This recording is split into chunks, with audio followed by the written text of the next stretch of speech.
तो दद्दू की चौपाल पर आप सबको हंसो हास्यम, हंसो हास्यम। अरे हंसो हास्यम, हंसो हास्यम।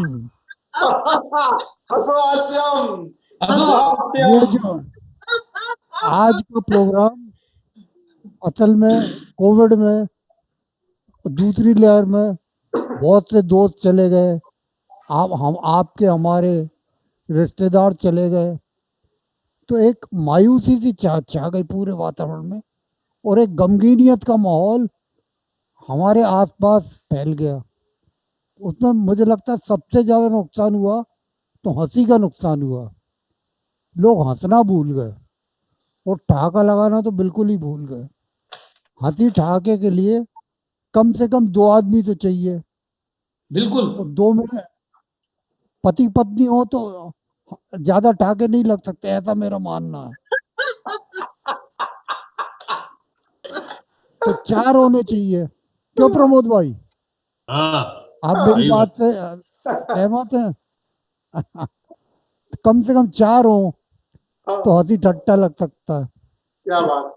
तो दद्दू ने सोचा इस बार की चौपाल में जो महफिल सजेगी हंसी ठट्टे गप तड़ाके की, कोई बहुत बढ़िया।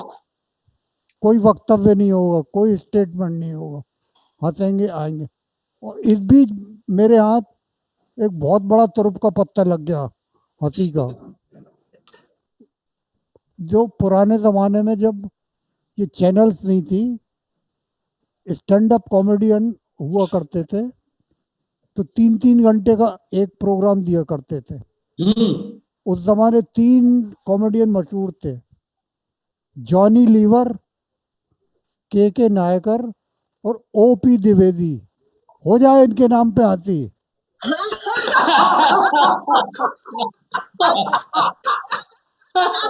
आज और ओपी द्विवेदी साहब का आज भी इतना मादा है, जैसे ही मैंने कहा यार आपको ये प्रोग्राम में आना, बोला कितनी देर का कर रहे हो? 1 घंटे 2 घंटे? अरे मैंने कुल 1 घंटे। मैंने कहा 4-5 और लोग रहेंगे, उनको भी थोड़ा थोड़ा वक्त चाहिए। बोला आप देखो मैं जितनी देर का आप कर दोगे हम कर देंगे, 15 मिनट, 20 मिनट, आधा घंटा, 1 घंटा। मैंने कहा ओ भाई आप शुरू में 15-20 मिनट करना, फिर हम थोड़ा बहुत करके देखेंगे कौन कितना कर लेता है। क्यों सुनील भाई? बिल्कुल बिल्कुल। हंसाना सबसे मुश्किल काम है। सबसे मुश्किल मैंने काम। अब तक अपनी दुनिया में दो ही तरह के लोग देखे हैं। प्रमोद सुन रहे हो? नीचे देख रहे हो तुम यार? हाँ, सुन रहा हूँ। ऊपर देख के सुनो यार। मैंने अब तक अपनी जिंदगी में दो तरह के लोग देखे हैं, एक हथौड़ और दूसरा पदोड़। ऐसी हंसी हंसते हो यार जैसे गाय को खाना नहीं दिया 15 दिन से। मैंने दो तरह के लोग देखे हैं, एक हथौड़, दूसरा पदोड़। जो हंसने हंसने वाला जो रहता है उसके मानसिक विकार निकल जाते हैं, कुंठाएं निकल जाती हैं, उसका चित्त निर्मल हो जाता है। हंसने वाला आदमी मैंने आज तक बदमाश नहीं देखा, छल कपट करने वाला नहीं देखा, धोखा देने वाला नहीं देखा, सीधे सरल होते हैं। और दूसरे किस्म का जो पदोड़ होता है उसकी एक अलग दुनिया होती है, वो उसके पेट की व्याकरण ठीक हो जाती है। क्या बात। पेट में कोई वर्तनी दोष हो तो ठीक हो जाता है, ऐसी बढ़िया ग्रामर हो जाती है कि वो रिलैक्स महसूस करता है। क्यों भाई सुनील, क्या तजुर्बा है तुम्हारा? पदोड़ पदोड़ भी कई तरीके के होते हैं। बताओ। तो अब वो है कि पादस्य भड़को राजा, हो पादस्य भड़को राजा, तत्स्य मंत्री टणाटुणी, और फुसकुली मलयो गंध, निशब्द प्राण घातनी। वो बगैर आवाज के निकलती है, वो प्राण ले लेती है। क्या बात कही। तो आज हम लोग इतना डट के हंसेंगे, इतना डट के हंसेंगे कि आसमान तो आसमान पड़ जाएगा और देखने वाले दर्शक मतलब हो जाएगा, बिल्कुल है ना। बिल्कुल। तो अब मैं सक्सेना जी जो व्यंग्य के रचनाकार तो है ही, हास्य के धनी भी है। जा समरथ को नहीं दोष गुसाई नाटक में जमूरे का ऐसा जबरदस्त रोल करते थे। क्यों प्रमोद, हाँ तुम कागज देखते रहते हो यार। एनआर एनआरसी लागू हो रही है तुम पे। हाँ, सुन रहा हूँ। तुम है अभी एनआरसी लग रही क्या है? नहीं कागज देख रहे, कागज देख रहे। हद कर दी तुमने। हाँ, मैंने क्या कहा, सुनील जादूगर जमूरे में समरथ को नहीं दोष गुसाई में इतना बढ़िया अभिनय करता था, मतलब मैं तो दंग हो जाता था। क्या बात। हाँ, हमारे हाँ, हमारे उस्ताद तो प्रमोद तांबट जी हुआ करते थे। प्रमोद तावड़ जादूगर का रोल करते थे हाँ और हाँ। ये जमूरे का रोल किए थे। मैं छोटे मोटे मंत्री अंतरी के रोल आता जाता, लेकिन गजब होता था। तो सक्सेना जी हास्य के भी संपदावान है। इनके पास हास्य के तरह तरह के तरीके मौजूद हैं। तो मैं इनको संचालन का हाथ से सौंपता हूँ। धन्यवाद दद्दू, धन्यवाद दद्दू। तो जैसा कि अभी जीते आपको रहो हमारे बेटा, दद्दू ने जीते रहो। बताया कि हमारे बीच में श्री ओपी द्विवेदी जी हैं। ओपी द्विवेदी जी का परिचय तो दद्दू ने दे ही दिया। बहुत अच्छे स्टैंड अप कॉमेडियन हैं। आपने अपनी शुरुआत नाटकों से करी, कई पुरस्कारों से भी इनको नवाजा गया है। तो सबसे पहले मैं ओपी द्विवेदी साहब से अनुरोध करूंगा कि वो आए और अपनी हंसी की फुलझड़ियां छोड़ें और हम सबको हंसी से सराबोर कर दें। तो एक बार स्वागत हम तालियों से नहीं, हंस के करेंगे।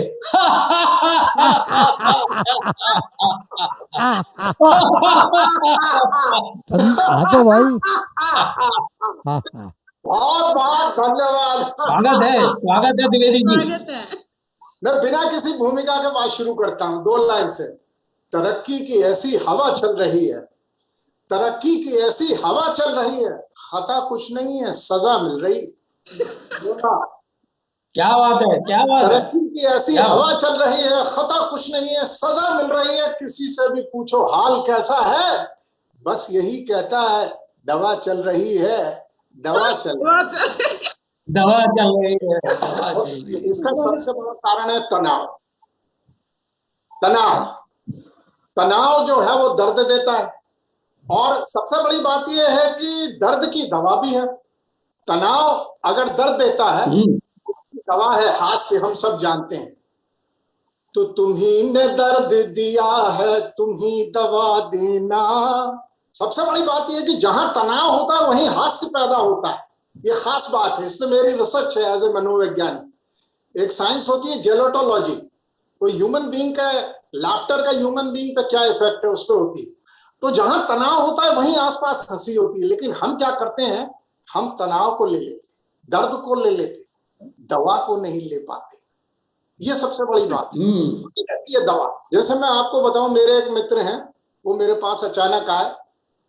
जैसे 2 व्हीलर से आए, 2 व्हीलर रोका, उतरे। 2 व्हीलर से जैसे ही उतरे तो देखा मैंने उनका पूरा मुंह लाल हो रहा है। मैंने कहा ये क्या हो गया, आपका पूरा मुंह लाल हो रहा है? तो बोले अरे यार क्या बताएं, ध्यान नहीं दिया, वो हेलमेट लगाए थे, पान थूक दिया।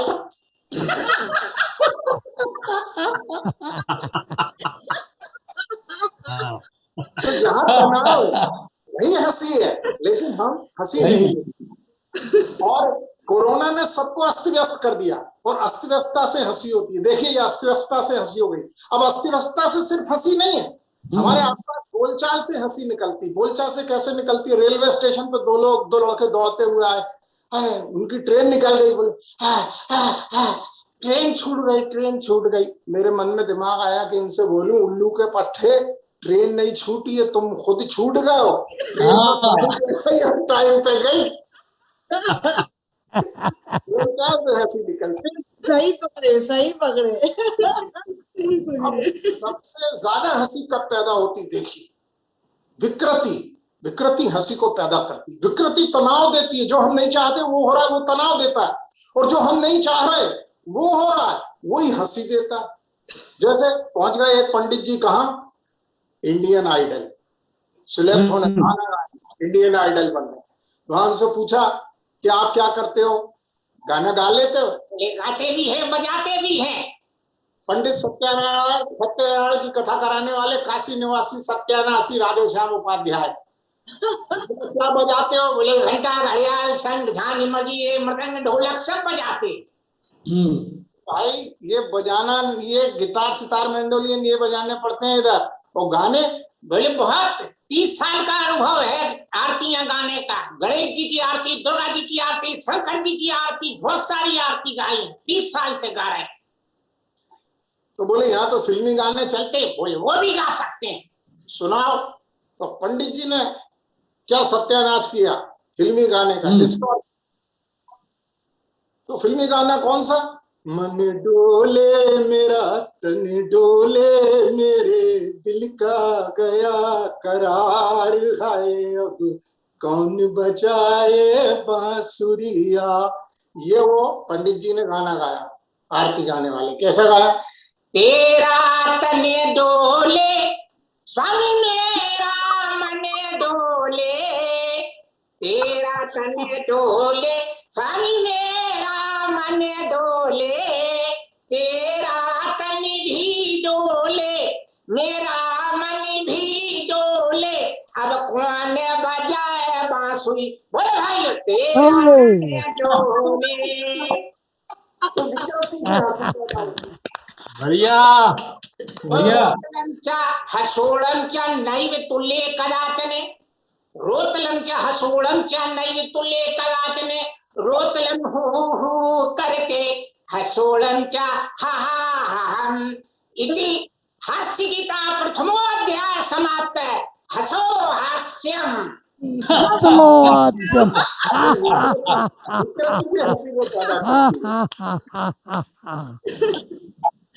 विकृति हंसी को पैदा करती। अच्छा, अब मैं आपको एक बात ये बताना चाहता हूँ कि मैं मूर्खों का बहुत सम्मान करता हूँ। क्या बात है? वाह वाह। मूर्खों का सम्मान करिए आपको जहां मिलते हैं, क्योंकि एक मिनट, हमें विद्वान होने का एहसास दिलाते हैं। ओपी दी एक लाइन बोलूंगा। हाँ, स्वागत है सर आपका, दद्दू स्वागत है। ओपी द्विवेदी मूर्खों का बहुत सम्मान करते हैं, जिसको खुश होना है खुश हो जाए। चलिए इरशाद, इरशाद। ये बात सुनने के बाद आप लोग भी मेरा सम्मान करेंगे। मुकर्रर इरशाद। तो मूर्खों का सम्मान इसीलिए जरूरी है कि ये मूर्ख ही है जो हमें विद्वान होने का एहसास दिलाते हैं, नहीं तो विद्वान तो हमें मूर्ख होने का एहसास दिलाते हैं। तो विद्वान होने का एहसास ज्यादा अच्छा। दूसरी बात यह है कि मूर्ख हंसने का ज्यादा मौका देते हैं। मूर्ख एक बात पे जिसमें विद्वान आदमी एक बार हंसता है, मूर्ख उस बात पे 3 बार हंसता है। आप पूछो कैसे? पहली बार तो वो इस बात इसीलिए हंसता है कि सब हंस रहे हैं तो हंस दो, नहीं तो सब सोचेंगे ये मूर्ख है, उसको बात समझ में नहीं आई। दूसरी बार इसलिए हंसता है कि उसको वो बात समझ में आती है। और तीसरी बार वो इसलिए हंसता है कि यार मैं कितना बड़ा बेवकूफ हूँ, कितना बड़ा मूर्ख हूँ, इतनी सी बात जो सबको एक बार में समझ में आई, मुझे अब समझ में आ रही। तो मेरे एक मित्र हैं, वो हिंदी के ज्ञाता है, वो क्या अपने आप को बहुत बड़ा हिंदी का हिमायती समझते हो। मेरी नजर में मैं कहता हूँ कि यार हिंदी जो है उसके हिमायती बनने वाले ही हिंदी के दुश्मन है, क्योंकि ये क्या हिंदी का संस्कृतिकरण करते हैं। तो जब वो पहली बार मुझसे मिले, मुखातिब हुए, तो मैंने उनको कहा गुड मॉर्निंग। बोले भाई आप कैसे व्यक्ति हैं, आज हिंदी दिवस है, हम भारतवर्ष में रह रहे हैं और आप हिंदी बोलने के बजाय आंग्ल भाषा का प्रयोग कर रहे हैं, आपको कहना चाहिए सुप्रभात। मैंने कहा भाई आपसे सीख लूंगा हिंदी, टच में रहूंगा। तो बोले चलिए टच में रहिए, तो आपका वो दीजिए भ्रमणभास। मैंने कहा भ्रमणभास, मोबाइल नंबर। अच्छा, मैंने कहा जी जी जरूर। वो दीजिए आपका अनुदा। अनुदा? अरे भाई ईमेल आईडी। और वो ही दीजिए अगर आप कहे तो। मैंने कहा क्या? अंतर ताना। मैंने कहा क्या ताना? अंतर ताना। मैंने कहा ये क्या है? बोले वेबसाइट। अब वो मुझे मिल गए, पहले उनकी शादी नहीं हुई थी, बहुत जिंदा दिल थे। जब शादी के बाद मिले तो पति पत्नी के बीच में जो जोक बनते हैं उनको दूसरे आनंद लेते हैं। दत्तू ने सही कहा था कि पति पत्नी आपस में नहीं हंस सकते क्योंकि पिटाई हो जाएगी पति की, बाद में दूसरा आदमी आनंद लेता है। तो अचानक मिल गए मुझे शादी के बाद। तो मैंने कहा वाह यार क्या हाल है आपके शादी के बाद? अब तो फौरन बोले ऐसी तैसी करा रहे हैं।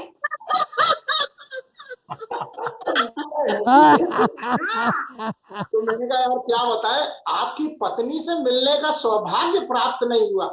बोले आपको गलतफहमी कैसे हो गई कि हमारी पत्नी से मिलना सौभाग्य की बात है? मैंने कहा नहीं होगी, क्या बताएं आपको कि कितनी बुरी है। मैंने कहा क्यों?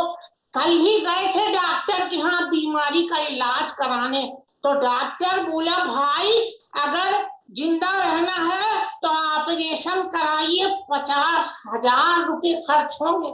हम घर आए, हमने पत्नी को बताया कि जिंदा रहना है तो 50,000 खर्च हो रहे हैं और मरने में तो 5,000 खर्च होते हैं। पता है हमारी बीवी क्या बोली?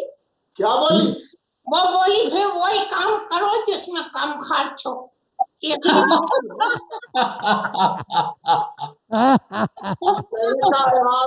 सबके यही हाल नहीं, हमारे अलग है। फिर एक दिन दिखने समझ में आ गया इनके हाल अलग है। हाथ टूटा हुआ, प्लास्टर बंधा हुआ। मैंने कहा ये क्या हो गया?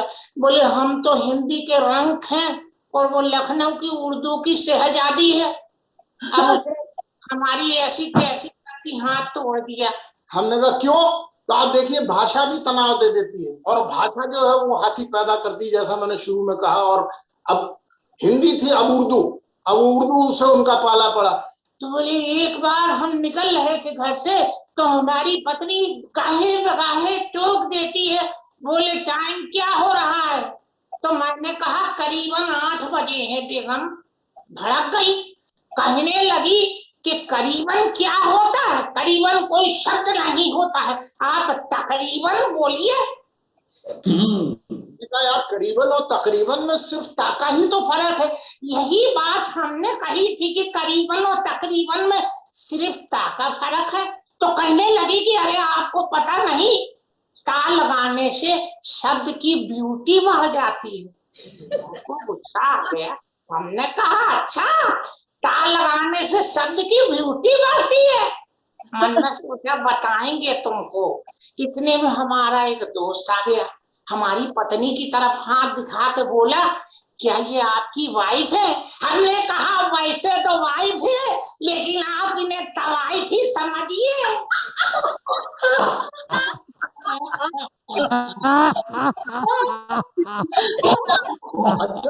मेरा ये मानना है, उनका टूटा हाथ देख के मुझे एक बात समझ में आ गई कि जोरू के गुलाम बने रहना अच्छा है। बाहर शेर हो जाओ, घर में जोरू के गुलाम बने रहो। आप पूछेंगे कैसे? उसका सबसे बड़ा कारण ये है कि जब शादी होती है तो आदमी श्री रह जाता है और औरत जो है वो श्रीमती हो, यानी मती कहाँ चली गई? उधर चली गई। तो जो नहीं चलेगा वो फेल हो जाए। भाई जहां भी आपको लगे आप घंटी कर दीजिए। नहीं आप वैक्सीनेशन वाला और सुना देता हूँ, फिर मैं मुझे लगता है कि अपनी चर्चा भी होनी चाहिए, सबसे इंटरेक्शन भी होना चाहिए। घंटी दद्दू के हाथ में, दद्दू बजा देंगे घंटी। नहीं फिर भी एक लास्ट एक वैक्सीनेशन का सुनाता हूँ, फिर अपन जो है सबकी चर्चा होनी चाहिए। मुझे लगता है सबको कुछ ना कुछ सुनाइए तो ज्यादा आना। मुझे कोरोना काल है तो वैक्सीनेशन कराने पहुंच गई खालिद की खाला फकीरन दी भोपालन। फकीरन दी भोपालन ये पहुंच गई कहाँ? वैक्सीनेशन कराने कोरोना का। अचानक उनके दिमाग में बात आई, भोपाल गैस कांड में मुआवजा मिला था और अगर मैं कोशिश करूंगी, रोऊंगी गाऊंगी तो यहाँ सुई लगवाते में भी मुआवजा मिल जाएगा मुझे। तो जैसे ही वो पहुंची तो पहले तो उनकी बॉडी लैंग्वेज ठीक थी, जैसे ही उनका नाम पुकारा और अंदर आए, फकीरन भी आइए आप अंदर, फौरन बॉडी लैंग्वेज चेंज हो गई। चले भैया सुई तो आप लगा रहे हो, बहुत अच्छी बात है। और पहले हम बता दें, हमें कोरोना चिपट गया है और हमें आप भैया मुआवजा भी दे देना कोरोना का। हमें एक तो उसका गैस कांड का भी मुआवजा नहीं मिला, भोपाल गैस कांड का, और ये कोरोना अलग चिपट गया, इसका भी मुआवजा हमें चाहिए। दोनों मुआवजा दे देना, सुई तो हम लगवा लेंगे गवर्नमेंट की। और ये देखो आप हमारे यहाँ से कैसी हो रहे हो। कोई बोला कैसी हो रही है, सब तो सही है। मैंने कहा बड़ी हुई आंखें तो आपकी ठीक है। चुप रहे मुआ कमीना कहीं का है। अरे अभी ठीक है, दिन है इसीलिए। तो मैंने कहा कब गड़बड़ होती। केले भाई ये क्या बताएं हम आपको, ये हमारी आंखें देखो, आपने गैस भरा है ये और कोरोना चिपट गया है। ये हमारी आंखें रात को ऐसे गुब्बारे जैसी लटक कर बाहर आ जाती है, रोज रोज गुब्बारे जैसी रात को बाहर लटक के आ जाती है, दिन में अंदर चली जाती। भैया हमें बहुत परेशानी गरीब आदमी।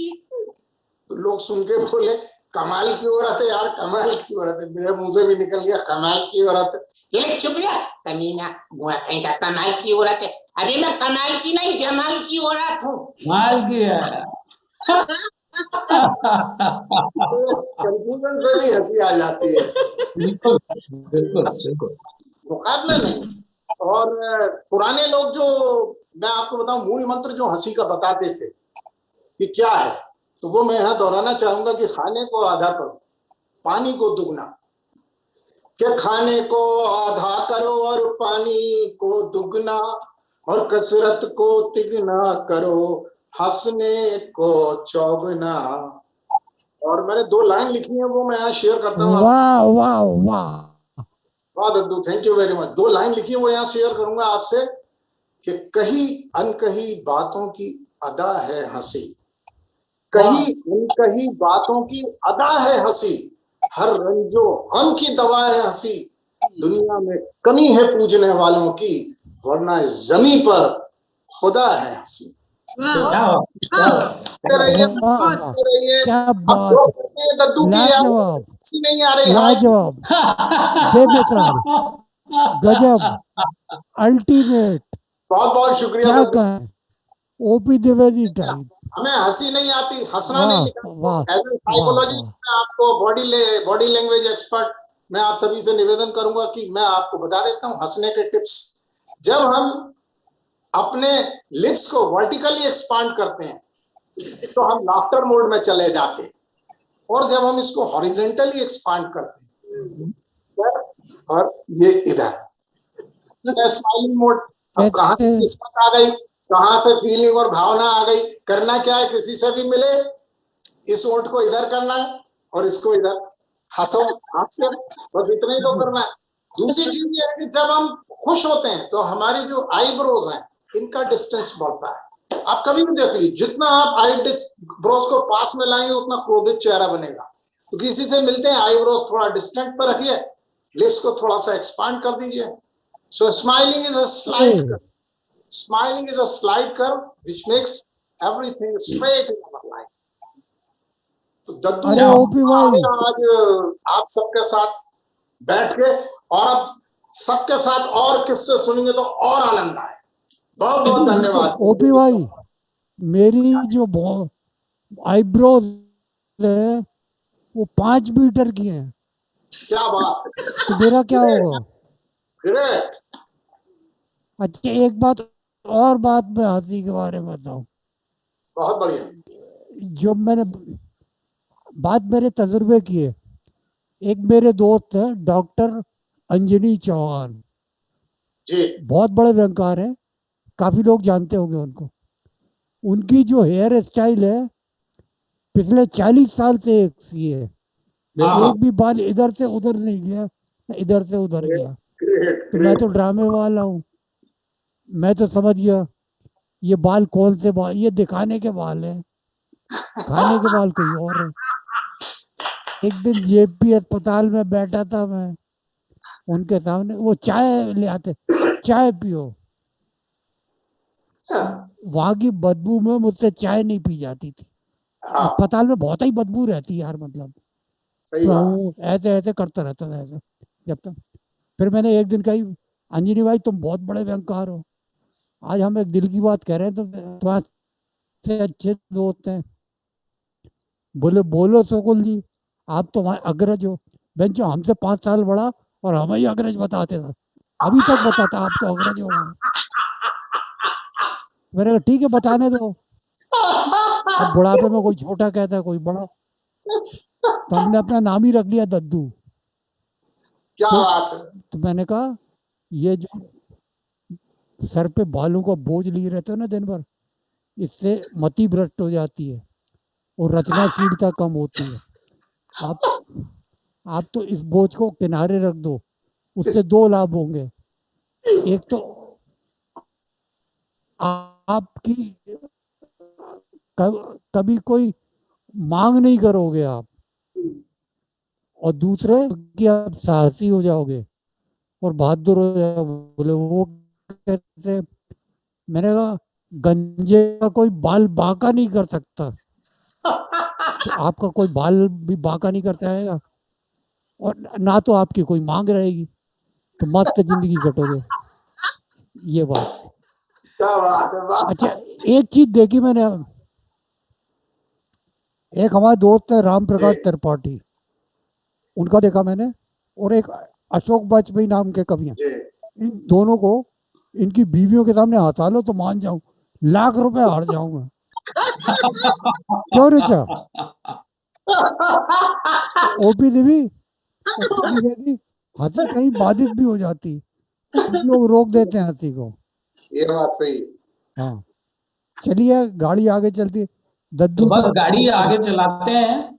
और अभी जैसा कि द्विवेदी जी ने कहा कि हंसना अपने आप में एक बहुत बड़ी चीज है, तो मैं इस बात को और इस तरीके से आगे बढ़ाता हूं कि इंसान ही एक ऐसी चीज है जिसको कि ऊपर वाले ने हंसी दी। करेक्ट। जानवर दुखी हो जाते हैं, जानवर गुस्सा हो सकते हैं, लेकिन हंसने की नेमत जो है ऊपर वाले ने इंसान को दी है।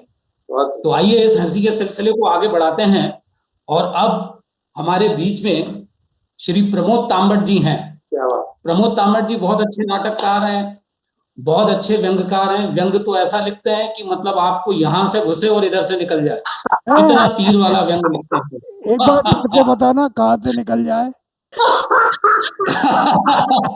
नहीं नहीं, मेरा मतलब है दिल के आर पार हो जाए। अच्छा अच्छा, तो मियाँ मैं क्या है ना, भोपाली हूँ, हाँ गुजरात में गया हूँ, लेकिन मेरा जो भोपाली संस्कार है वो अभी नहीं छूटे। हाँ प्रमोद जी इरशाद। तो मैं अब प्रमोद तांबट जी से अनुरोध करूंगा कि वो अपने कुछ संस्मरण सुनाए जिनसे कि हम लोगों को हंसी हास्य में और मजा आए। तो मैं फिर एक बार आप सबसे कहूंगा कि तालियां नहीं बजाएंगे, हम हंस के उनको आमंत्रित करेंगे। तो हंसिए।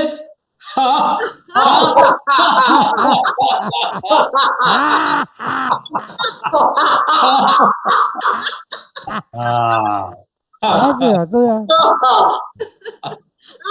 आइए प्रमोद जी। काय द्विवेदी, दद्दू की हंसी ठीक है? अरे बहुत बढ़िया। हाँ तो ऐसे हंसा करो ना, शर्मा के क्यों हंसते हो? क्या बात है। संस्मरण संस्मरण तो अभी एक बात शुरू करते समय दद्दू ने जो है वो नुक्कड़ नाटक का उल्लेख हाँ किया था। हाँ हाँ हाँ वही हाँ उसी की हाँ मुझे हाँ, याद है। वो मेरे दिमाग में घूम गया। उसके कई सारे शो हम लोगों ने किए थे, तो उस नाटक को करते दौरान जो है वो कई बार जो है हास्यास्पद स्थितियां पैदा हुई थी। वही वही मैं सुनाना चाहता हूँ। सुना जरूर दो। जरूर। तो दद्दू याद होगा आपको, न्यू मार्केट में टॉप एंड टाउन के सामने। टॉप एंड टाउन के हाँ साथ हाँ, नाटक का शो हो रहा था। और आपातकाल के आसपास था। हाँ, हाँ तो उस टाइम जो है वो भोपाल में कुछ थोड़ी सी गर्मा गर्मी कुछ चल रही थी। तो कहीं से एक पुलिस दस्ता जो है वो न्यू मार्केट में गश्त कर रहा था। तो तो हमने आवाज लगाई, जमूरे। जमूरा की आवाज ही नहीं आ रही, उस्ताद चिल्लाते थे जमूरा जो है वो। हमने फिर आवाज लगाई, जमूरे। कोई आवाज नहीं आ रही चारों तरफ। हमने घूम घूम के देखा, जमूरा गायब। तो अब तो फिर आवाज लगाई जमूरे, 5-7 आवाज लगाने के बाद भी जमूरा निकल के नहीं आया बाहर। इतने में वो गश्त वाली पुलिस जो है वो निकल गई, तमाशा क्या हो रहा है देखते हुए, नजर मारते हुए निकल गई। और देखा तो जमूरा जो है पास में एक मोची की गुमटी के अंदर घुस गया था पुलिस को देख करके। और आप लोग को भी बताया देखो दद्दू ने कि वो जमूरा हमारे संयोजक जो है अभी आज के कार्यक्रम पे सुनील सक्सेना हुआ करते थे।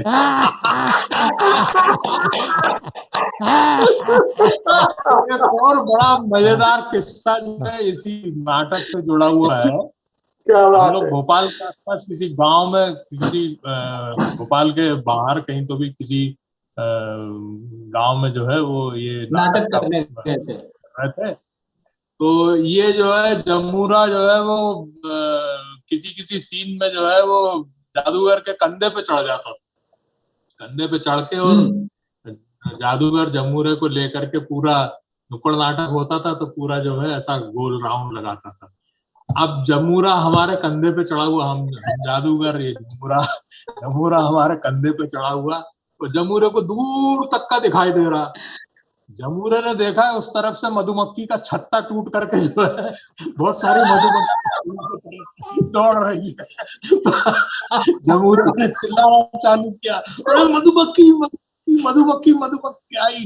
तो पता चला वैसे मधुमक्खी का झुंड जो है आ गया और क्रॉस हो गया है। तो ये 2 किस्से मुझे जो है इस नाटक के हमेशा याद आते हैं। हालांकि किस्से तो बहुत हैं,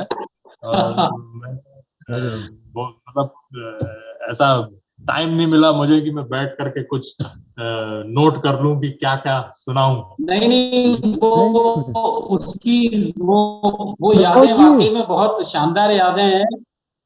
उस्ताद का रोल और जमूरे का वो, और लिखा भी बहुत अच्छा था वो नाटक, बहुत मजा आया था। और उन दिनों भोपाल में कुछ ज्यादा ही ये माहौल चल रहा था कि इस तरह सरकार विरोधी और इस तरह की बातों को लेके पुलिस वाले जो हैं वो बड़ा वो कर रहे थे।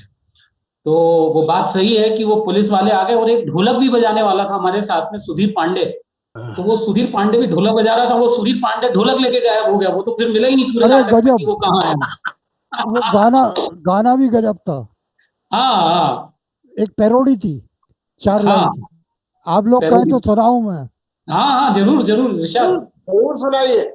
हाँ, आओ बच्चों तुम्हें दिखाएं झांकी आपातकाल की, उन गद्दारों को मत भूलो मोटी जिनकी काल थी। वंदे मातरम वंदे मातरम। तुर्कमान का गेट वो देखो जहाँ चली थी गोलियां, मरने वाले बोल रहे थे आजादी की बोलियां। बहनों ने भी जान लगा दी बाजी अपनी जान की। वंदे मातरम वंदे मातरम। बच्चों ये आकाशवाणी है या विद्या भैया डोले थे, 20 सूत्री 5 सूत्री की झूठी वाणी बोले थे। रायपुर में पत्ता कटा तो उड़ गई गाली लाल की। मातरम।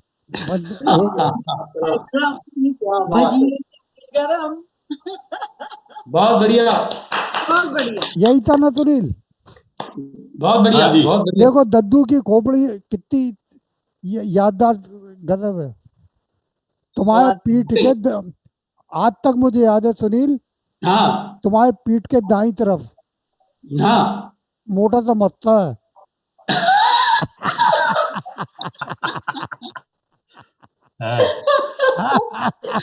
वाकई में आपकी याददाश्त की दाद है, गजब है। तो आप कार्यक्रम को और आगे बढ़ाते हैं। आपकी याददाश्त की खुजली है, खुजली। हाँ, आपकी दाद है, हमारी खुजली है, मान लिया। तो कार्यक्रम को अब आगे बढ़ाते हैं। तो अब मैं बुला रहा हूं, हमारे ग्वालियर से हैं संध्या द्विवेदी जी।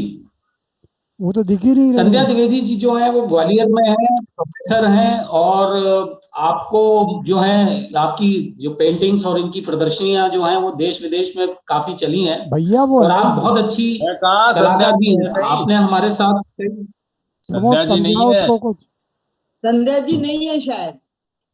ऋचा जी संध्या जी नहीं तो कोई बात नहीं, संध्या जी नहीं है तो कोई बात नहीं, हमारे बीच में ऋचा है हम और ऋचा से रिक्वेस्ट करेंगे कि ऋचा जी अब आए, मंच को संभालें। और ऋचा जी के बारे में तो मैं ये कहूंगा कि ऋचा जी जो है ना, उन्हें बड़े छात्र जीवन से अपनी राजनीति करी, बहुत अच्छी छात्र नेता थी। आप जो है हॉकी की नेशनल प्लेयर भी रही हैं। तो और सबसे बड़ी बात यह कि इनके ठाकों की गूंज साउथ टीटी नगर में जहां ये हंसती थी, सब जगह गूंजती थी। क्या बात। तो अब मैं रिक्वेस्ट करूंगा ऋचा जी से कि वो आए और हंसो हास्यम में अपनी कुछ ऐसे ही संस्मरण सुनाए कि जिससे हम सब लोगों को एक बार फिर हंसने का मौका मिले। तो फिर हम अपनी परंपरा के अनुसार हंसते हुए ऋचा को आमंत्रित करेंगे। तो 1 2 3।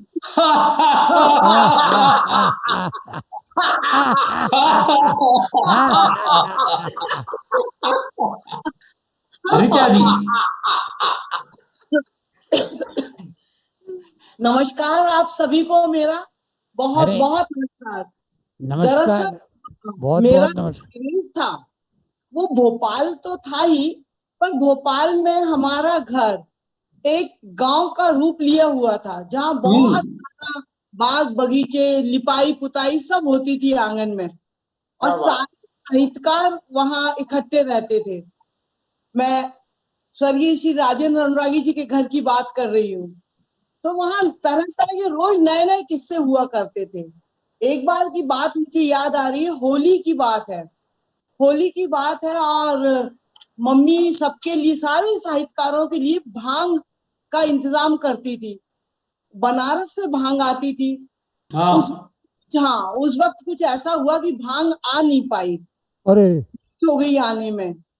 तो अब दुष्यंत कुमार जी ने मम्मी से आके कहा, भाभी भांग कहाँ है? तो मम्मी बोली, रुको भैया ला रही हूँ, थोड़ा सा टाइम है। चने की भाजी को धो धाकर उन्होंने भांग बढ़िया और काजू किशमिश डालकर भांग बघार दी।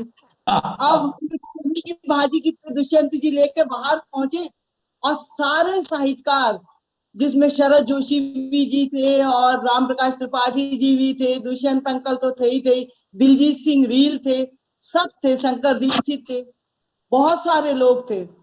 अब वो जब भांग खाई सबने, थोड़ी देर बाद मम्मी ने सादी लस्सी पहुंचा दी, वो ठंडाई, सब बिल्कुल झूम रहे भांग के नशे में। और सज्जन उसमें मेरे पति भी हुआ करते थे, डॉक्टर अशोक जैन। वो बार बार धर्मियों, सन 58 के और 60 के, वो सारे कादम्बनी धर्मियों उठा के छांट रहे। अब ये लोग हंस हंस के पूछे, क्या देख रहा है डॉक्टर, तू क्या देख? मैं देख रहा हूँ महादेवी वर्मा की शादी हुई थी कि नहीं हुई थी। महादेवी वर्मा की शादी हुई थी। राजुल अपनी वाइफ का नाम लेके कह रहे, राजुल वो जरा निकाल के ला माचिस की एक तिली, इसको मारना है, आलोक को मारना है। दुष्यंत जी के बड़े बेटे बोलते, ये आलोक को मारना, मुझे माचिस की तिली ला, इससे ही मारूंगा मैं इसको। मतलब अजीब अजीब रूप चल रहे थे इसके भांग के नशे के, सबको नशा चढ़ा था। दूसरे दिन वो सब बैठे, फिर गप्पे चल रही थी। बोले, भाभी कल की भांग तो रात तक नहीं उतरी भाभी, ये तो।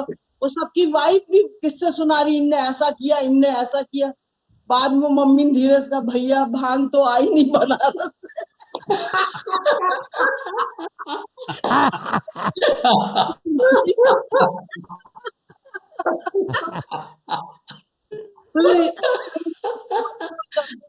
धनिये में भांग का मजा दिलवा दिया।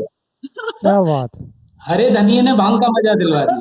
चने की भाजी, सूखी चने की भाजी घर में रख, सूखी चने की भाजी ने, चने की भाजी, बिल्कुल। होता होता। बहुत बढ़िया, बहुत बढ़िया, बहुत बढ़िया ऋचा जी। और अब कार्यक्रम को और आगे बढ़ाता हूँ। बिल्कुल बिल्कुल। अगर आपके पास कुछ और हो तो सुनाइएगा जरूर भैया ऋचा जी। खजाने बहुत है, दद्दू की शिष्या हूँ, बहुत खजाने, पर अपन दूसरे को किसी को मौका देते, फिर हम कुछ और सुना देंगे। जरूर जरूर। तो मेरे प्यारे दर्शकों, कुछ लोगों की आदत होती है कि वो हंसते हैं, मतलब हंसते ऐसे हैं, मतलब बगैर बात के हंसेंगे, कुछ भी बात कर रहे होंगे लेकिन हंस के करेंगे वो बात। जैसे एक सज्जन थे कि उनसे वो आए, तो मैंने कहा, उनसे पूछा, मैंने कहा कि कहाँ से आ रहे हो? बाजार से आ रहा हूँ। न्यू मार्केट गया था। तो मैंने कहा यार न्यू मार्केट गए थे, बाजार गए थे, इसमें हंसने की क्या बात। वही सज्जन एक दिन सुबह सुबह हमारे घर आ गए, एकदम सुबह सुबह 4-5 बजे का टाइम। दरवाजा खटखटाया उन्होंने, मैंने कहा इतनी सुबह सुबह कौन। मैंने जाके दरवाजा खोला तो वहां खड़े हुए। मैंने कहा गुरु तुम इतनी सुबह सुबह कैसे। तो बोले बाप मर गया, बताने आया हूँ। तो दुनिया में ऐसे लोग भी हैं कि जो अपने बाप के मरने की खबर हंस के सुनाते हैं। तो हमारे बीच में जयपुर से इंद्रपाल जी हैं हमारे बीच में, जो 1 घंटे की बात में 10 मिनट बात करती हैं और 50 मिनट जो है वो हंसती है। तो आइए हम बुलाते हैं इंद्रपाल जी को, उसी अपने हंसी और ठठाके के साथ हम सब हंसेंगे एक साथ।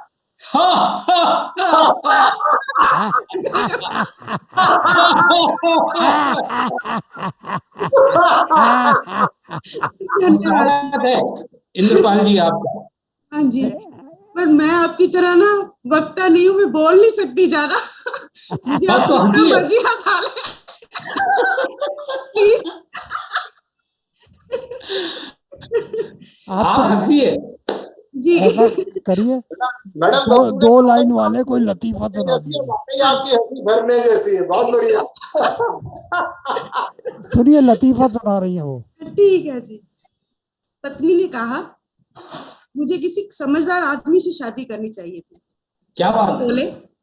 पति बोले हम्म। पति बोले समझदार होता तो शादी ही नहीं करता। अरे क्या बात है। अरे गजब, पहले हंस लीजिए फिर चुटकुला सुनेंगे। अरे गजब प्रमोद, क्या हाँ चुटकुला सुनाया यार। हाँ, अभी तो तो आप हंस लो फिर सुनेंगे गजब चुटकुला। गजब। हाँ, अब बताएं। अब सुनाए चुटकुला। अब सुनाइए।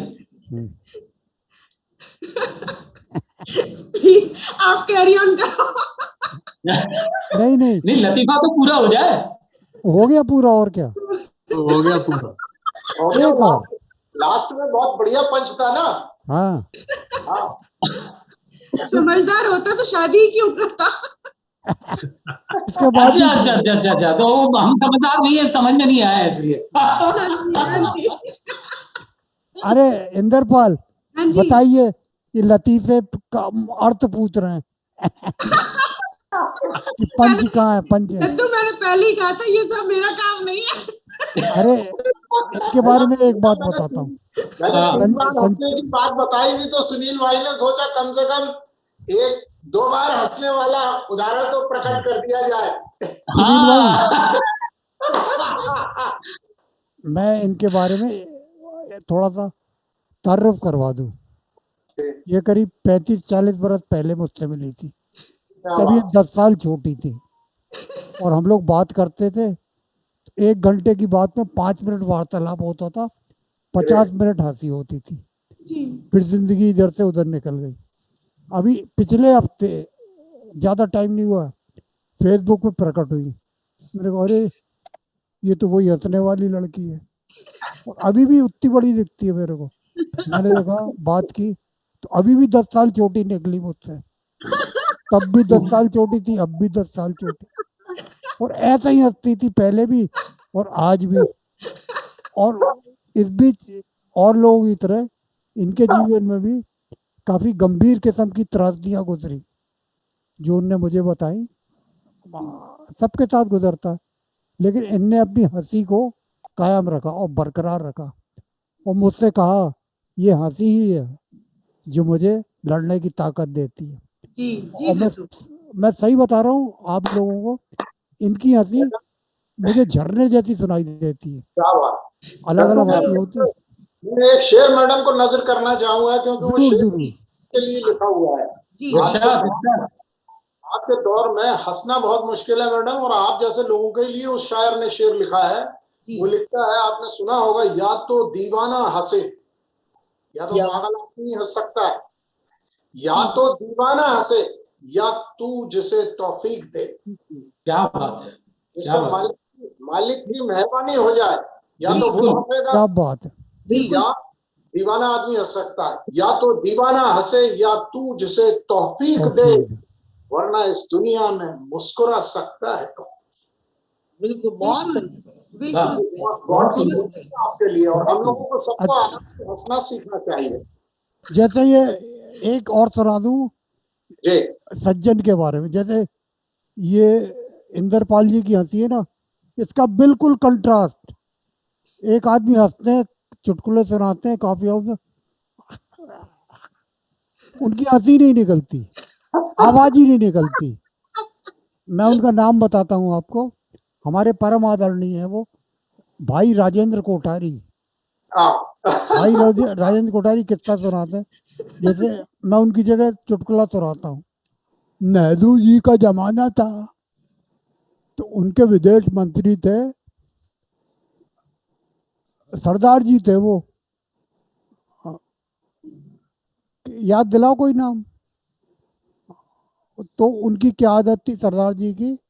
स्वर्ण सिंह। स्वर्ण सिंह, स्वर्ण एग्जैक्टली, सिंह। स्वर्ण सिंह। वो हाँ प्राइम मिनिस्टर हाउस में लंच डिनर होते थे तो एक चम्मच चुरा लेते थे, उनकी बड़ी आदत थी, रखते थे।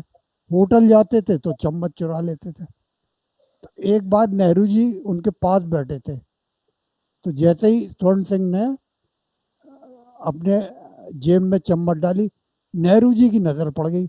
नेहरू जी थे आरामी, उनसे खिसक के दूर चले गए। दूर जाने के बाद उन्होंने कहा, हाजरीन हाजरीन हाजरीन, मैं आज आपको एक जादू दिखाऊंगा।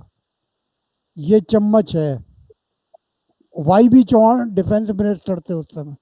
जी ये चम्मच मैं वाई बी चौहान की जेब में डालूंगा और निकलेगी स्वर्ण सिंह के जेब से। ऐसा। अब राजेंद्र कोठारी, हंसी नहीं निकल रही। हाँ, ऐसा ऐसा आदमी नहीं देखा मैंने। ना मानो तो आप म्यूट म्यूट ला। प्रमोद कभी मिले हो, हाँ, म्यूट लाफ, एग्जैक्टली।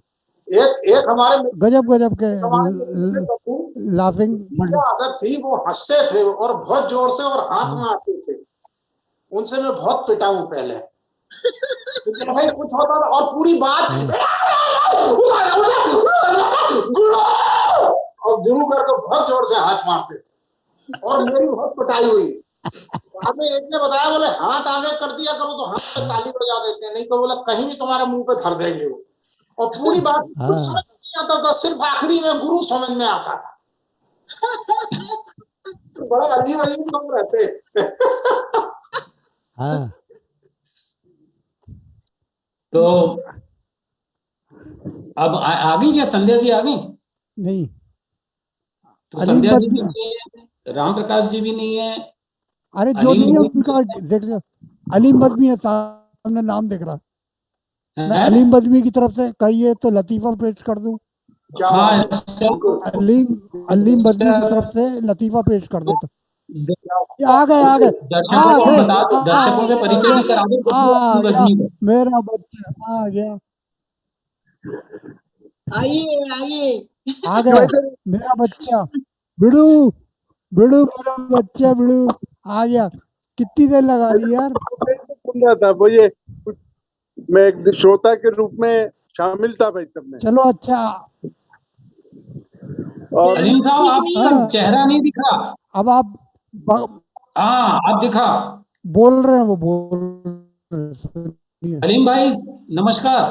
जी आप नमस्कार आदाब, कैसे हैं आप?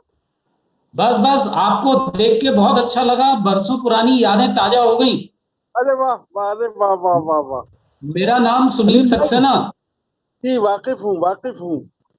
और आपके साथ हमने खोजा नसरुद्दीन प्ले किया था, याद हो आपको तो। किया था, बिल्कुल जरूर भाई और साहब। आपका एक डायलॉग मुझे आज भी बहुत अच्छी तरह याद है। आपको याद हो ना हो, लेकिन मुझे याद है कि खोजा भाई हम ऐसे नहीं है। याद आया आपको डायलॉग? बड़ा अच्छा रईस हसन साहब शायद डायरेक्ट कर रहे थे उस प्ले को। क्या रईस हसन साहब थे, भाई साहब उसमें बने हुए थे, देवकान जी भी थे, ख्वाजा हाँ हाँ, नसीरुद्दीन। और हिंदी भवन में उसकी अपन रिहर्सल करते थे। जी हाँ जी हाँ जी हाँ जी हाँ जी हाँ हाँ, बड़ा अच्छा लगा आपसे इतने सालों में मुलाकात हो रही है। और अब आप तो बहुत अच्छे पत्रकार और एक प्रतिष्ठित दैनिक भास्कर के साथ आप कई सालों से जुड़े हुए हैं हमारे बीच में। हम आपको पाकर बहुत खुश हैं और ईश्वर से प्रार्थना करते हैं कि आप स्वस्थ रहें। बीच में आपकी अस्वस्थता काफी थी, अल्लाह ने आपको ठीक किया। बड़ा अच्छा लगा आपको हमारे बीच में हम लोग देख रहे हैं। तो हंसी हंसकर प्रोग्राम में आपका स्वागत है। और अब मैं, अगर आप कुछ हम लोगों को कहना चाहें तो स्वागत है आपका। नहीं, एक संस्मरण शेयर कर लेता हूँ, और वो इसलिए जरूर कर रहा जरूर, हूँ, हंसी भारी भी पड़ती है। बिल्कुल हंसी सही भारी है। पड़ती है। वो ये कि बिल्कुल ये सच्ची घटना है। उमा जी जब मुख्यमंत्री थी तो उन्होंने पत्रकारों को चाय पर अलीम भाई थोड़ा सा चेहरा ऊपर करिए आपका। हाँ बस, अब सही है, अब सही है। सही है। उमा भारती जब मुख्यमंत्री थी उन्होंने जी पत्रकारों को चाय पर बुलाया, जी। सब लोग पहुंच गए, तो वहां उन्होंने अपने हम्म। जर्मन शेफर्ड कालू को भी बुलाया, गोलू को बुलाया, तो कहा हाँ नमस्कार करो, हाँ तुम्हारे मामा जी लोग बैठे हैं, अब सबको काटो तो खून नहीं कि अपन गोलू के मामा हो गए। ऐसा मैं चाय वगैरह सब चाय हाँ वगैरह हो गई। उसके बाद में हम लोग जनसंपर्क में आ गए, वहां एक अधिकारी के पास में बैठकर उसी विषय पर चर्चा करने लगे, और हाँ करके फिर अपने अपने कामों को निकल गए। हाँ हाँ रात के 3 बजे मेरे पास एक फोन आया, हाँ एक पीआरओ का, और उसने हाँ लगातार हंसना चालू कर दिया। अच्छा, मेरी नींद लगी लगी थी, रात को हाँ देर से लौटा था, 3 बजे मेरी नींद लगी लगी थी। मैंने उससे पूछा, हाँ भाई तो फोन ला के हंस क्यों रहे हो? कह ले भाई साहब, वो हाँ किस्सा जो आपने उमा जी का सुनाया था वो अब समझ में आया।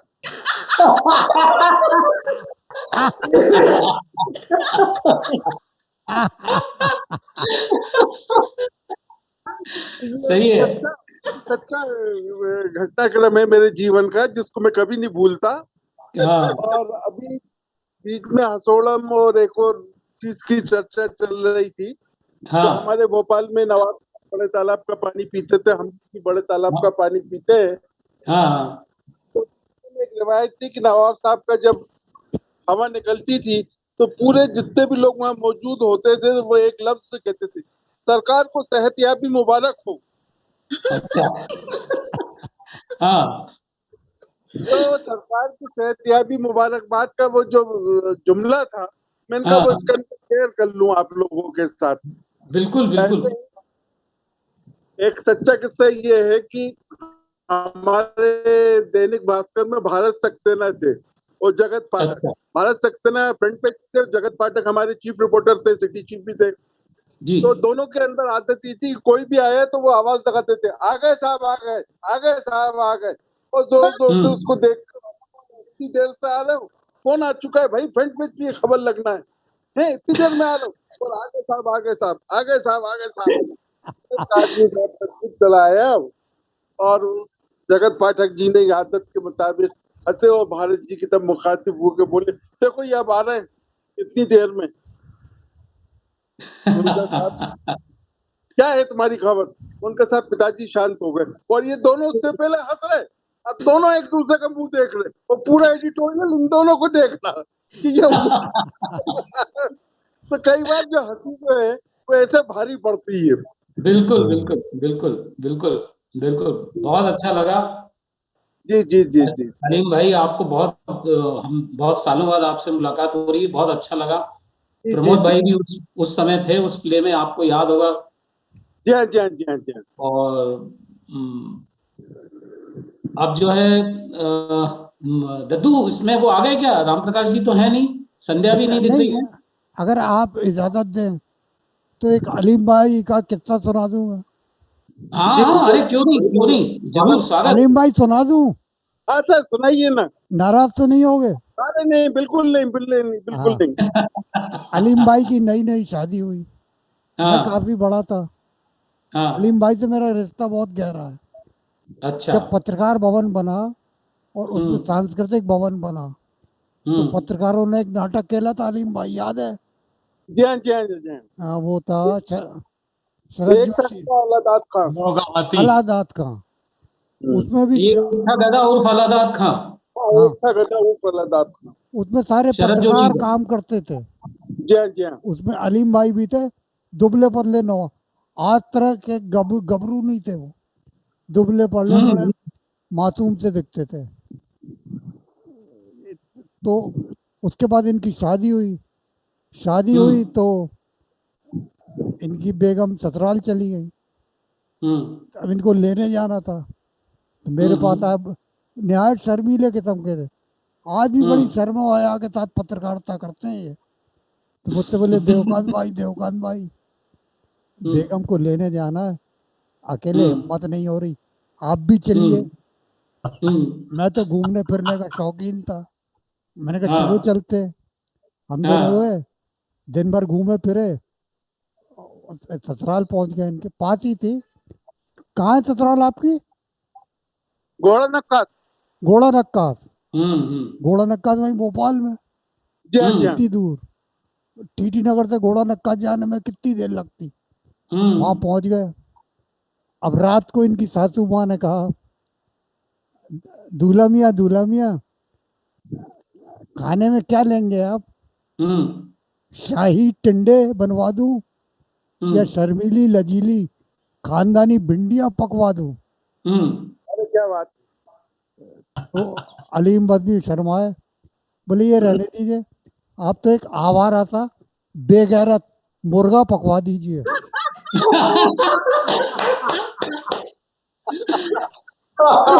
क्या बात है, क्या बात। आवारा सा बैगैरत मुर्गा, क्या बात है, क्या बात है। चलिए आगे चले।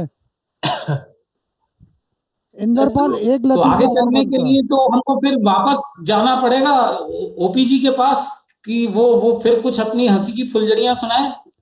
एक एक लतीफे का दौर और हो जाए, टाइम भी हो रहा है फिर। चलिए एक एक लतीफा। ओपी भाई एक बात बताइए, अभी जी। ध्यान में आया, मुर्गी अंडे पे क्यों बैठती है? मुर्गी अंडे पर क्यों बैठती है? मुर्गी अंडे पे क्यों बैठती है? ये आपके लेवल का है, बिल्कुल बताइए। मुर्गी अंडे पे इसलिए बैठती है, वो उसको लगता है ये मेरा घर है।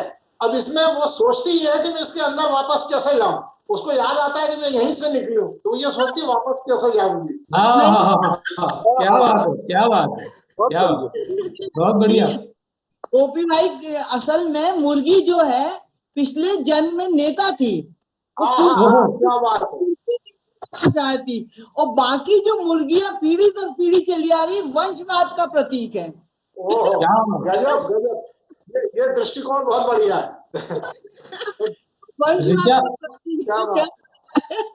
बहुत ऋचा जो है व्यंग लिखना चालू कर दो तुम। वास्तव में बहुत बढ़िया।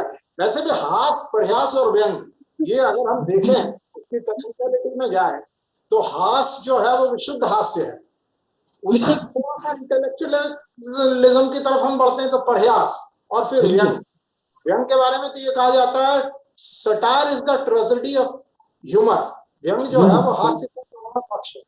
बिल्कुल सही मायने में हास्य हमारे जिंदगी का गोल जो है, our goal of our life is to become happy, खुश होना। और जब हम खुश होते हैं तो हंसते हैं, और हंसते हैं तो खुश होते हैं।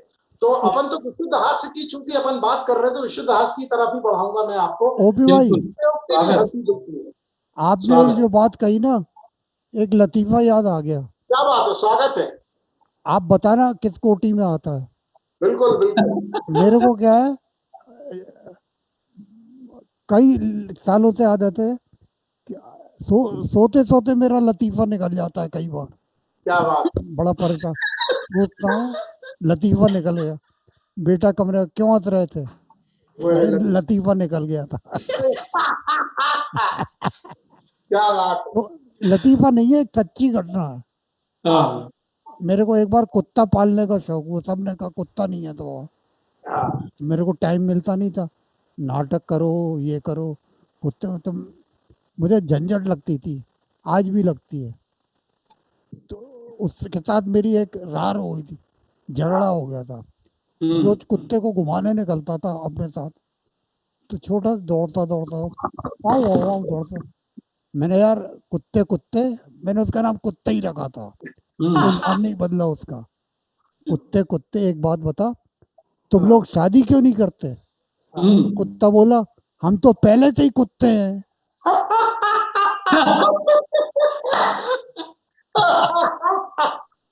सही है, सही है, सही है, सही है सुनील, बिल्कुल सही है। तुम दिल से समर्थन कर रहे हो। बिल्कुल समर्थन कर रहे हैं। अच्छा सुनिए, कुत्ते की बात चली तो मैं एक छोटी सी हरिशंकर परसाई की रचना सुनाना चाहता हूँ, अगर टाइम है तो। बिल्कुल बिल्कुल, हाँ जरूर, स्वागत। इजाजत है, टाइम है तो एक छोटी सी रचना है। जरूर जरूर जरूर सुनाओ। हरिशंकर परसाई जी की रचना है। चोपड़ा साहब और सहानी साहब के बंगले लगे हुए थे, बीच में एक दीवार थी, दोनों एक एक कुत्ता पाले हुए थे। क्या बात है। कुत्ते भयंकर थे और मोहल्ले के लोग डरते डरते सड़क के दूसरे किनारे से निकलते थे। यूं चोपड़ा साहब और सहानी साहब का स्वभाव और व्यक्तित्व ऐसा था कि उन्हें अलग से कुत्ता रखने की जरूरत नहीं थी, यही काफी थी। एक दिन पता नहीं चोपड़ा साहब का कुत्ता सहानी साहब के अहाते में घुस गया या सहानी साहब का कुत्ता चोपड़ा साहब के अहाते में, पर दोनों कुत्ते सड़क पर लड़ते पाए गए। क्या बात है। चोपड़ा साहब और सहानी साहब फौरन सड़क पर आए। पहले तो उन्होंने अपने अपने कुत्ते संभाले, कुत्ते अपने अपने मालिक की टांगों से लिपटने लगे। चोपड़ा ने कहा, 10 बार कह दिया अपने कुत्ते को संभाल कर रखा करो। सहानी ने कहा, तुम अपने कुत्ते को संभालो ना, वही तो हमारे अहाते में घुसाया था, न जाने किस चोर नस्ल किस्म का कुत्ता है। चोर नस्ल का कुत्ता है तुम्हारा, तुम चोर नस्ल के हो, तुम्हारा कुत्ता भी, जैसा मालिक वैसा कुत्ता। चोर तो तुम हो जी, पीडब्ल्यूडी के ठेकेदारों से पैसा खाकर बंगला बनवा लिया है। तुम 420 हो, स्मगलिंग करके ठाक करते हो। दोनों कुत्ते अपने अपने मालिकों की टांगों से लिपटकर उन्हें प्रोत्साहित कर रहे थे। मैं देता हूं, इधर तुम्हारा कुत्ता आया तो गोली मार दूंगा, और तुम्हारा कुत्ता इधर आया तो उसे गोली मार दूंगा, और तुम्हें भी। तू गोली मारेगा कुत्ते की औलाद, तू सुअर के। वहां भीड़ लग गई। एक राहगीर ने एक आदमी से पूछा, क्यों जी, मामला क्या है? उस आदमी ने जवाब दिया, कुछ नहीं जी, कुत्तों की लड़ाई है।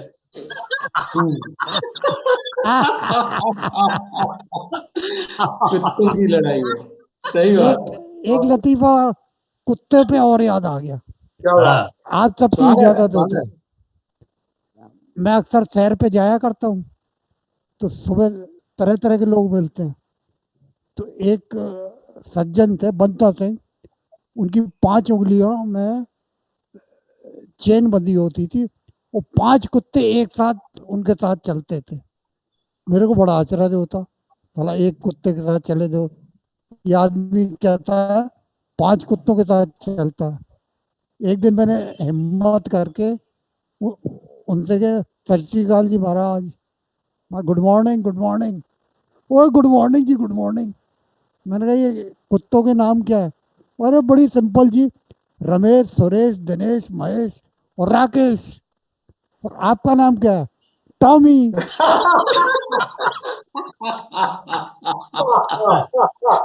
बहुत बढ़िया, बहुत बढ़िया। क्या बात है, क्या बात है। चलिए सुनील भाई, तो बस कुत्तों की बात चल रही है, तो कुत्तों की बात पे से एक बात मुझे भी याद आई। हमारे इंडियन ऑयल में एक साहब हुआ करते थे कुत्ते, तो वो सुबह सुबह वॉकिंग पे कुत्ते को लेके जाते थे। तो कई बार उन लोगों ने उनसे पूछा कि आपके अड़ोस पड़ोस में इतने सारे लोग हैं, कभी कभी आप उनके साथ जाया तो करो, उनको भी ले जाया करो, आपके हम उम्र तो बहुत से लोग हैं। बोले यार उनके साथ जाता हूं तो बड़ा गलत तजुर्बा रहा है मेरा। तो लोगों ने पूछा कि क्यों, क्या क्या तजुर्बा रहा है? बोले मैं जब मैं कुत्ते के साथ जाता हूं ना, तो ये कुत्ता जो है खामोश रहता है, कोई बात नहीं करता, और उनके साथ जाता हूं तो डैश डैश डैश डैश। तो उनको कुत्ते के साथ जाना इसलिए अच्छा लगता था कि कुत्ता वॉकिंग में उनके साथ खामोशी से चलता था। तो इन्हीं कुत्तों की बातों को आगे बढ़ाते हुए अब मैं हमारे बीच में कौन है जो छोटा हाँ सुनील भाई, ऋचा हमारे घर में भी एक कुत्ता पला हुआ था। पापा ने बड़े प्यार से उसका नाम धौलू रखा था, सफेद रंग का था, देशी कुत्ता, ऐसे कहीं सड़क से पकड़ लाई थी।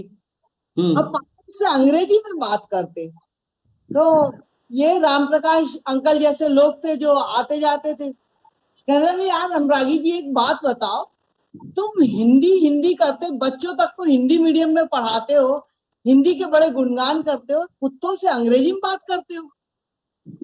बड़ा छोटा सा, मैं कुत्तों से ही अंग्रेजी में बात करता हूँ।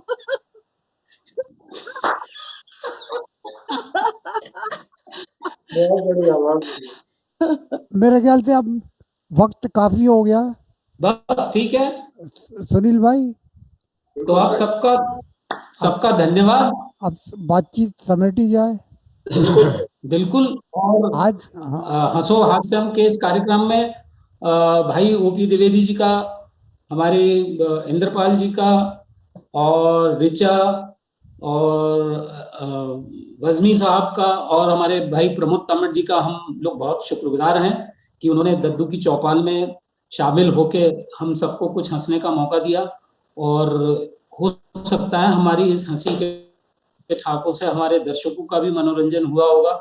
अब मैं हमारे दद्दू से कहूंगा कि वो आखिरी में इस कार्यक्रम को अपने अंदाज में खत्म करें। दद्दू। आज हंसो हास्यम जिस तरह कंसीव किया गया था, जिसकी जो कल्पना की गई थी, उससे अधिक बेहतर हुआ। मतलब अलीम मजमी आ जाता ना तो मेरी तो मतलब समझ लो मेरा बच्चा, मेरा बिड़ू इतना अच्छा लगता है ना, गोद में लगा गिल्ली गिल्ली गिल्ली, दिल खुश हो जाता मेरा। इसको मैंने आज सुबह फोन करके कहा, दैनिक बात कर जाए भाड़ में तेरे को आना है, तो आ जाऊंगा भाई साहब, आ जाऊंगा, आया जी जी जी जी जी जी जी, मैं पकड़ के लाया इसको। बहुत बढ़िया। लोग तो अपने आप आ गए, अलीम मजमी को पकड़ के लाना पड़ता है। दद्दू के हाथ बड़े लंबे हैं, पकड़ लेते हैं, छोड़ते नहीं। रात को प्रमोद तामट को रात को 12 बजे फोन करते हैं, यार प्रमोद ये काम करना है दद्दू की चौपाल। और प्रमोद की हालत देखो, उसका सारा हास्यम व्यंग्यम तिरोहित हो जाता है। 12 बज रहे हैं दादा। लेकिन प्रमोद जितनी ताकत देता है मुझको, उतनी बहुत कम लोग देते हैं। किसी काम को मना नहीं करता है। देखने तो मैं आज बहुत खुश हूँ, आप लोग भी खुश होंगे। आप लोगों की खुशी मेरी खुशी है, और हम सबकी खुशी दर्शकों की खुशी है जो इसे देखेंगे। एक बार हो जाए सबको हंसो हास्यम।